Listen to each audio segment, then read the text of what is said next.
Good evening, नमस्कार, राम राम, सत श्री अकाल, अस्सलाम वालेकुम। What do you feel connected with. Start करेंगे आज का सेशन। समझेंगे कि आप सीटेट में अगर 130 प्लस नंबर लेकर के आना चाहते हैं, आपकी इच्छा है ना। आप अगर वो वाले हैं कि बस 90 आ जाएं किसी तरह से, तो आप गलत लाइन में खड़े हुए हैं अभी, क्योंकि आपके पास 4 महीने का समय है। प्रैक्टिकली अगर हम देखें तो 130 प्लस स्कोर करना बहुत आसान है 4 महीने में, क्योंकि जनरली अब कई बार से क्या है 2 महीने 2.5 महीने का टाइम देते हैं। अभी पिछली बार तो सिलेबस ही जब तक नहीं बताया, सिलेबस के बाद 1.5 महीना ही बचा था, तो आपके पास लगभग 4 महीने हैं अभी। और इसमें आप कैसे तैयारी करें कि 130 प्लस आराम से स्कोर कर लें। ऐसा नहीं है कि बहुत मुश्किल लगे, है ना। और बहुत ज़्यादा नहीं, 2-3 घंटे दिन के अगर आप पढ़ रहे हैं, दे रहे हैं, तो बात बन जाएगी। अगर आप ऑलरेडी कार्यरत हैं, यानी आप जॉब में हैं, आप सरकारी मास्टर या मास्टरनी हैं पहले से, बट आपको नौकरी बचा के रखनी है, तब भी अगर आप अपने दिन के स्कूल के बाद के 2-3 घंटे दे रहे हैं, या फिर अगर आप पढ़ाई ही कर रहे हैं, फर्स्ट ईयर में हैं, किसी का एग्जाम होगा फर्स्ट ईयर का, सेकंड ईयर का, डीएलएड बीएड, है ना, तो भी आप थोड़ा थोड़ा समय अगर निकाल लेंगे तो आपका पेपर क्लियर हो जाएगा। क्योंकि कई बार पता नहीं रहता, 2025 में पूरे साल जो है पेपर नहीं देखने को मिला था, है ना। फरवरी 2026 में वो पेपर हुआ है 2025 वाला। तो कई बार पता नहीं होता कि साल भर पेपर गायब हो जाए, या कल को क्या सिलेबस में चेंज आने लग जाए, लेवल्स में चेंज आने लग जाए, जो कि बहुत संभावना है, जिस चीज की इतने दिनों से नेशनल एजुकेशन पॉलिसी में बात चली रही है कि 4 लेवल पे सीटेट होना चाहिए। तो ये सब चेंजेस आए, उससे पहले आपका जो जमा जमाया सिलेबस है, जो हर बार आता रहा है, उसकी तैयारी आप ठीक से कर लेंगे यदि, तो आप पास हो जाएंगे, या फिर 130 प्लस नंबर आप आसानी से ले आएंगे। कोशिश कीजिए 130 प्लस का टारगेट रखें, हम लोग भी मिलें। आप तो 140 प्लस भी रखिए, अगर कोई बहुत ऐसा व्यक्ति है जिसको लगता है नहीं हमें ऐसा एक स्कोर सेट करना है कि जो बाद में भी, जैसे अनुराग के 143 नंबर हैं, अभी तक 143 नंबर देखने को नहीं मिलते हैं, रेयर है।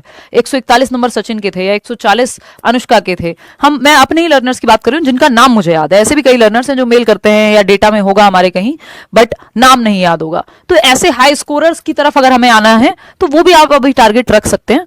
क्या क्या चीजें हैं जो जरूरी हैं, क्या चीजें हैं जिनका ध्यान रखना है, जो मिस्टेक्स हैं जिनको अवॉइड करना है, और हम तैयारी अपनी शुरू कर दे रहे हैं। यूट्यूब पे क्या पढ़ेंगे, बैच में क्या पढ़ेंगे, सबकी बातें एक साथ यहाँ पे करेंगे। जो बुक लिस्ट है उसकी भी चर्चा करेंगे, है ना। तो चिंता की कोई बात है नहीं है। सच 6 सितंबर को आपका एग्जाम है। आज है कितना, एक तो ये माइक ने मुझे जो है चिंता दी हुई है। आप लोग सोचेंगे कि जो है चिंता की बात आपको तो कह दिया मैंने, बट मेरे लिए जो है हो जाती है। ये माइक परेशान करके रखा हुआ है इस माइक ने। इसको चेंज मैं इसलिए नहीं कर रही हूँ कि लाइट है और मुझे जो है माइग्रेन का इशू है पिछले 1 महीने में। चलिएगा, खैर 1 मिनट रुको, फिर से इसको सेट करेंगे और फिर चर्चा करेंगे कि कैसे आप 130 प्लस स्कोर करें। और 9 बजे रात को हमें मिलना है। आज 9:30 हो गया है सेशंस के लिए अपने यूट्यूब वाले, और बैच में अगर आप हैं करियर विल पे, तो तब तो आप जो है डेली बेसिस पे, ये अभी 18 तारीख तक स्पेशल ऑफर है, ये आप देख लो। इतने में ही माइक सेट कर लेती हूँ।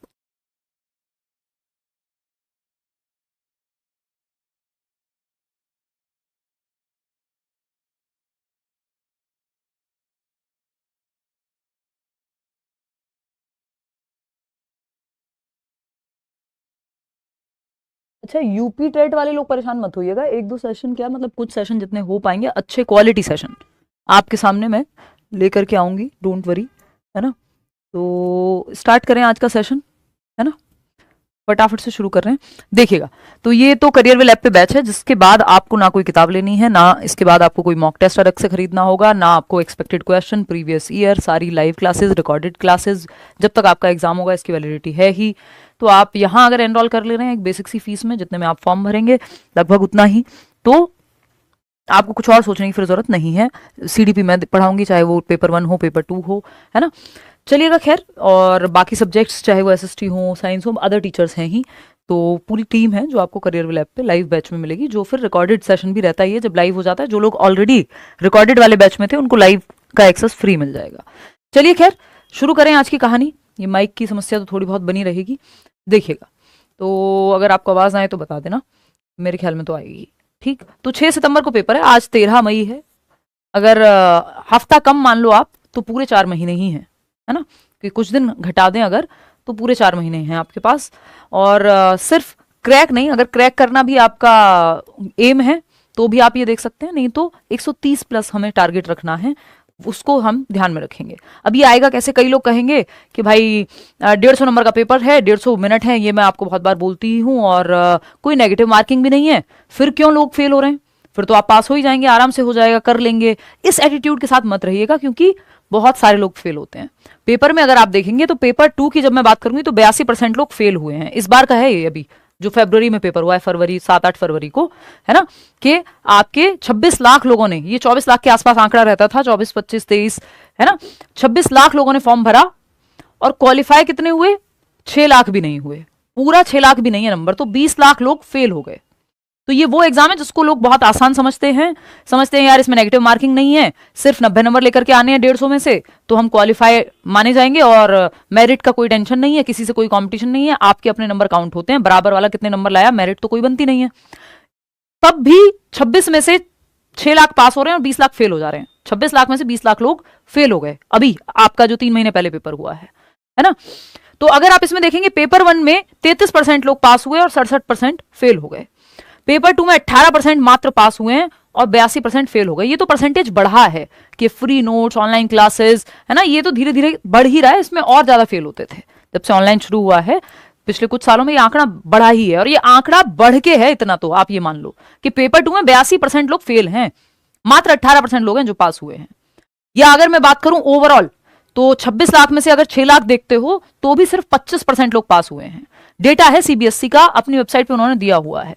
75% लोग इस पेपर में फेल हो जा रहे हैं। तो इसको हल्के में तो बिल्कुल नहीं लेना है कि ऐसे ही लाइटली ले लें, और कल को अगर पैटर्न चेंज हुआ, और अभी तो इसका पैटर्न चेंज नहीं हुआ जमानों से, तो कितने लोग फेल होंगे ये आप खुद से अनुमान लगा लीजिएगा। तो कोशिश कीजिए इस बार अगर आप फॉर्म भर रहे हैं, चाहे आप अपने टीचिंग ट्रेनिंग कोर्स के पहले दिन में ही क्यों ना हो, बीएड के फर्स्ट ईयर में, डीएलएड के फर्स्ट ईयर में, कोई फर्क नहीं पड़ता, पहले महीने में, सेकंड ईयर में, कोई फर्क नहीं पड़ता, आप भर दीजिए, आप एलिजिबल हैं, क्योंकि कब मौका मिलेगा नेक्स्ट पता नहीं होता। और फॉर्म भर के ऐसा नहीं है कि भाई हमारे कॉलेज की पढ़ाई चल रही है, ये चल रहा है, 1-2 घंटे रोज के निकालोगे तो अभी 4 महीने हैं, लास्ट के 1 महीने में या 1.5 महीने में थोड़ी ज्यादा मेहनत कर लेना, है ना। तो ऐसा कोई बहुत खतरनाक पेपर नहीं है, लेकिन अगर सही तरीके से ना पढ़ा जाए तो फेलियर का परसेंटेज आप जानते हैं, 75% लोग फेल हो रहे हैं अभी भी, आज 2026 में जब इतने रिसोर्सेज हैं तब ये हालत है ना। सिर्फ 6 लाख लोग, वो भी पूरे नहीं 26 में से। तो समझते हैं क्या रीजंस हैं जिनकी वजह से लोग फेल होते हैं, और आपको वो नहीं करना है जिसकी वजह से लोग फेल हो रहे हैं। देखो एक तो तरीका सिंपल है, आप सारे टॉपर्स का जाके इंटरव्यू देख लीजिए कि 143 जिनके आए उन्होंने कैसे तैयारी की, 141 जिनके आए उन्होंने कैसे की, 140 इस बार के लोग, सैकड़ों इंटरव्यूज आपको चैनल पे मिल जाएंगे, लेट्स लर्न पे यहीं। इसके अलावा अगर मैं बात करूं, फिर आप उनकी अपनी जर्नी देख लीजिए, अपनी जर्नी आप खुद भी बना सकते हैं। ऐसा नहीं है कि आप जो टॉपर कर रहे हैं वही आप करेंगे, उनसे आप सीख सकते हैं जो आपके हिसाब से अलाइन होती हो चीजें। एग्जाम पैटर्न की अगर मैं बात करूं तो आपको पता है डिफाइंड सिलेबस है, एक एक टॉपिक जो है सिलेबस में लिखा हुआ है सीबीएसई की वेबसाइट पे। हम भी सिलेबस जो है बैच में भी देते हैं, कल मैंने सीडीपी का सिलेबस आपका टेलीग्राम चैनल पे भी शेयर किया था, वहां से भी आप ले सकते हैं। तो सिलेबस के परे नहीं जाना है, सिलेबस के साथ चलना है आपको। Out of syllabus question CTET में नहीं आते हैं। एनईपी एनसीएफ से अगर क्वेश्चन आ जाते हैं और वो सिलेबस में नहीं है, वो भी सिर्फ सीडीपी के, बाकी जगह कहीं ना कहीं आपको एनसीएफ मेंशन मिल जाएगा। तो उससे क्या है, उससे आपको ये आपको पता ही है कि भाई ये वाले क्वेश्चन तो ऐड हो ही गए हैं, एनईपी के क्वेश्चन है मान लो नेशनल एजुकेशन पॉलिसी के। अदरवाइज आपको सिलेबस पे स्टिक करना है। सिलेबस में ग्रामर की कोई परसेंटेज नहीं है, तो आपको व्याकरण से दूर रहना है या बाद में पढ़ना है, पहले काम के टॉपिक पढ़ने हैं, उस सब पे भी आएंगे। तो टोटल नंबर का कितने का है पेपर? 150 नंबर का, चाहे पेपर 1 हो चाहे पेपर 2 हो, ठीक है। मिनट कितनी है? 150, 2.5 घंटे का पेपर है, 150 क्वेश्चन है, इनफ टाइम होता है। लेकिन पेडागोजिकल क्वेश्चन होते हैं 90। पेडागोजी का जो पेडागोजी वाले क्वेश्चंस होते हैं, हर सब्जेक्ट में पेडागोजी है, 30 नंबर की अपने आप में अलग से पेडागोजी है। 150 में से 90 नंबर तो पेडागोजी के क्वेश्चन सॉल्व करने हैं आपको, चाहे वो एसएसटी की पेडागोजी हो, हिंदी की हो, इंग्लिश की हो, मैथ्स की हो, ईवीएस की हो, सीडीपी तो अपने आप में ही पेडागोजी है। तो पेडागोजिकल क्वेश्चंस कॉन्सेप्चुअल क्वेश्चन होते हैं, और आजकल असर्शन रीजन वाले यानी कथन कारण वाले क्वेश्चन आते हैं जो और लेंदी होते हैं। तो आप ये मत सोचिएगा कि समय बहुत ज्यादा है, समय पर्याप्त है अगर आप अच्छे से प्रैक्टिस करके गए होंगे, नहीं तो कई लोगों का पेपर छूटता है। 2.5 घंटे में भी उनको कम पड़ जाता है, 2.5 घंटा, है ना। पेपर कैसे होगा? ओएमआर शीट पे होगा, ऑफलाइन होगा। ये ओएमआर शीट भी मैंने टेलीग्राम पे शेयर की हुई है, अगर किसी को प्रैक्टिस करनी हो। वैसे तो ये बाद की बात है प्रैक्टिस, अभी तो आप अपनी कॉन्सेप्चुअल क्लैरिटी रखिए। यूट्यूब का क्या नुकसान है, यूट्यूब कैसे बाधा बनता है, उस पर भी आएंगे अभी। नेगेटिव मार्किंग 0 है, यानी 150 में से 150 क्वेश्चन करके आने, एक भी क्वेश्चन छोड़ना होता ही नहीं है, क्योंकि नेगेटिव तो कुछ जाना नहीं है, ठीक। तो 150 नंबर, 150 क्वेश्चन, पेपर 1 हो 2 हो, ऑफलाइन पेपर होगा, ओएमआर शीट पे होगा, कंप्यूटर का कोई रोल नहीं है यहाँ पे। इसके अलावा इसलिए आपको खुद से भी प्रैक्टिस करनी है। कई लोग सिर्फ यूट्यूब पे प्रैक्टिस करके चले जाते हैं कि गुरुजी ने प्रैक्टिस करा दी या मैडम ने प्रैक्टिस करा दी, अब बस वीडियो देख के चले गए। आपका हाथ नहीं चलेगा पेपर में, दिमाग ठीक से नहीं चलेगा अगर खुद से प्रैक्टिस नहीं किए होंगे वो क्वेश्चंस। समझ रहे हो बात? तो सिलेबस से नहीं भटकना है, इस बात का ध्यान रखना है। पेपर 1 पेपर 2 का अगर एग्जाम पैटर्न देखोगे आप, सिलेबस में एग्जाम पैटर्न में कोई चेंज नहीं आया, 0 चेंज है। तो पेपर 1 और पेपर 2, अगर पेपर 2 की हम बात करें, 3 सब्जेक्ट दोनों में कॉमन है। एक हुआ सीडीपी, यहां भी कॉमन है पेपर 2 में और पेपर 1 में भी। दूसरा लैंग्वेज 1 लैंग्वेज 2, अगर हिंदी इंग्लिश आप ले रहे हैं या संस्कृत भी ले रहे हैं तब भी ये तीनों जो सब्जेक्ट हैं, यानी 90 नंबर दोनों पेपर के लिए अगर आपने अप्लाई किया है या एक के लिए भी किया है तो कॉमन है। एक बार तैयारी करेंगे दोनों जगह पे आप पास हो जाएंगे। ठीक है, language 1 language 2। EVS maths 30-30 number का, इसके लिए एनसीईआरटी प्रेफर करेंगे आप ईवीएस के लिए। और मैथ्स के लिए आप क्या करेंगे, आप क्वेश्चंस प्रीवियस ईयर के कोई भी सेट उठा लो। बैच में हो तो ये सब करने की जरूरत नहीं है, एनसीईआरटी के नोट्स से लेके सब कुछ मिल जाएगा। अगर आप बिना बैच की तैयारी कर रहे हो, सेल्फ स्टडी कर रहे हो, नहीं अफोर्ड कर सकते या कोई और समस्या है, तो आप उस केस में फ्री नोट्स मैंने आपको दिए हुए हैं, डिस्क्रिप्शन बॉक्स में लिंक मिल जाएगा, वो पढ़ लो, है ना। वो आपकी फिर अपनी समझ पे है, लेकिन आप हैंड होल्डिंग चाह रहे हैं, डेली बेसिस पे ग्रेजुअली पढ़ना चाह रहे हैं, तो फिर बेटर यही है कि आप बिना सोचे समझे बैच में आ जाओ, क्योंकि 4 किताबें खरीदने जाओगे उतने में बैच आ जाएगा और उसमें उसके बाद फिर कुछ और नहीं सोचना है। एसएसटी साइंस के लिए भी आपको 6th to 8th की एनसीईआरटी अगर खुद से पढ़ रहे हो तो, नहीं तो हम एनसीईआरटी की समरी से लेके सब कुछ देते हैं। और ईवीएस के लिए भी आपको 3rd to 5th, ये 3rd to 5th की एनसीईआरटी, इसकी समरी भी मैंने चैनल पे डाली हुई है कुछ साल पहले की। मैथ्स के लिए आपको एनसीईआरटी पढ़ने की बजाय सिर्फ प्रीवियस ईयर करने चाहिए और वो टॉपिक ढूंढ ढूंढ के सर्च करके पढ़ लेने चाहिए। ठीक है, नहीं तो बैच में है तो बात खत्म ही हो गई। तो ये एक बात हो गई। अब स्कोरिंग क्या क्या है यहाँ पे, सब स्कोरिंग है। सीडीपी भी स्कोरिंग है, लैंग्वेज 1 लैंग्वेज 2 स्कोरिंग है। पैसेज की प्रैक्टिस अभी से करना शुरू कर देना। ग्रामर या व्याकरण बेसिक सी आती है, अलग से 4 नंबर 5 नंबर की व्याकरण नहीं आ रही, 2 नंबर की मुश्किल से आती है 15 नंबर में से। 15 नंबर की तो पेडागोजी आती है लैंग्वेज में। अगर आपने हिंदी ली है या इंग्लिश ली है या संस्कृत, जो भी भाषा ली है, उसमें 15 नंबर पेडागोजी के क्वेश्चन आएंगे और बाकी के 15 में 2 पैसेज आते हैं, गद्यांश पद्यांश जिसको बोलते हैं। तो वो आप प्रीवियस ईयर से ही प्रैक्टिस करेंगे, नहीं तो बैच में है तो सर कराते ही हैं, है ना। तो ये चीज आपको ध्यान रखनी है कि ये स्कोरिंग है, लैंग्वेज दोनों स्कोरिंग है, सीडीपी स्कोरिंग है, और ये आपको अपना सब्जेक्ट में पढ़ते हुए चलना है। एनसीईआरटी से बाहर कुछ नहीं आता, एसएसटी और साइंस में प्रीवियस ईयर उठा लेना, दैट्स इट, खत्म हो जाएगी बात। लेकिन ये करना पड़ेगा खुद से नहीं होता है, आलस आता है तो भैया बैच में पढ़ो चुपचाप से, टीचर से पढ़ लो, रोज का टाइम टेबल मिलेगा, डेली का टाइम टेबल होगा क्लास का, है ना, तो वो कर लो। लेकिन कर लेना, क्योंकि मौका आपको नहीं पता साल भर बाद मिले, 6 महीने बाद ही मिल जाए, नोबडी नोज, है ना। और अगर कोई जानता है तो वो बात कहना अनएथिकल है, ये बात एकदम क्लियर हो गई। ठीक, गलतियां कौन सी हैं जिनसे बचना है, अवॉइड किस चीज को करें, क्योंकि करना क्या है उससे भी ज्यादा जरूरी है क्या नहीं करना है हमें। ये चीजें हैं जो नहीं करनी है, जो यहां लिखी हुई है, इनको बस मैं एक्सप्लेन कर देती हूं। ये गलतियां हर बार करते हैं लोग और हाथों से जाते हैं नंबर फ्री के। क्या नहीं करना है, डोंट्स कह देंगे हम इनको, या अवॉइड क्या करना है, मिस्टेक्स कौन सी हैं जो लोग करते हैं। रट्टाफिकेशन बिल्कुल नहीं करनी है पेपर में, और ये ऐसा नहीं है कि आज से रटना मना है, ये हमेशा से है। सीटेट रटने वाला पेपर कभी भी नहीं रहा, है ना। अगर कोई कहता है कि कॉन्सेप्चुअल हो गया है पेपर, हमेशा से कॉन्सेप्चुअल था, कॉन्सेप्ट्स ही पूछे जाते थे। सीटेट में या यूपी टेट में या अदर टेट्स में यही मेन डिफरेंस है कि सीटेट में लेंथी पेपर आता है, कॉन्सेप्चुअल क्लैरिटी चाहिए आपको, रट्टा लगा करके पेपर पास नहीं होगा। और विद टाइम, पिछले 10 साल का तो मैं आपको बता देती हूँ, या इवन पिछले 15 से 2015 से अब तक का 11 साल का तो मैं आपको बता देती हूँ कि हर साल पेपर कॉन्सेप्चुअल हुआ है, हर साल कॉन्सेप्चुअल क्लैरिटी और डिमांड की है पेपर ने।